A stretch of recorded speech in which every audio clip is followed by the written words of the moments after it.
Hi, hello, నమస్తే. Welcome to BVR TV official. మిత్రులారా, నేను మీ బీవీఆర్ రావుని. ఇరిగేషన్ అధికారులపై మంత్రి ఆనం రామనారాయణ రెడ్డి ఆగ్రహం వ్యక్తం చేశారట. ఎందుకంటే ఉమ్మడి నెల్లూరు జిల్లాలోని అమృతధార పథకం ద్వారా 46 మండలాల్లోని గ్రామాలకు తాగునీరు అందించడం ప్రభుత్వ లక్ష్యమని చెప్పారు. ఈ పథకం కోసం 8,400 కోట్లను విడుదల చేసినట్టు తెలిపారు. అయితే అమృతధార పథకం కోసం డిపిఆర్లు సిద్ధం చేయడంలో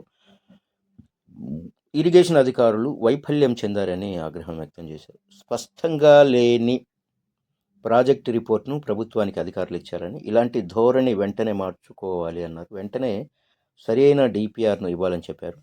హాఫ్ మైండ్తో పని చేయవద్దని అన్నారు. అధికారులు ఇచ్చే రిపోర్టుపై రేపు తాను కేబినెట్లో వివరించాల్సి ఉంటుంది కాబట్టి కరెక్ట్గా ఉండాలి అన్నారు ఆయన. సరిగ్గా లేని రిపోర్ట్తో ప్రాజెక్టు పనులు మధ్యలోనే ఆగిపోతే ఎవరు బాధ్యత వహిస్తారు అని ఆయన ప్రశ్నిస్తున్నారు. కేంద్ర ప్రభుత్వం ఇచ్చే నిధులను సక్రమంగా వినియోగించుకోవాలని ఆయన మరీ చెప్తున్నారు.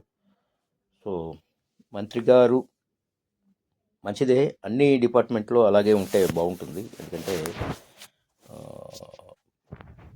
అభివృద్ధి జరగాలంటే అధికారులు కూడా పక్కా కరెక్ట్గా ఉండాలి.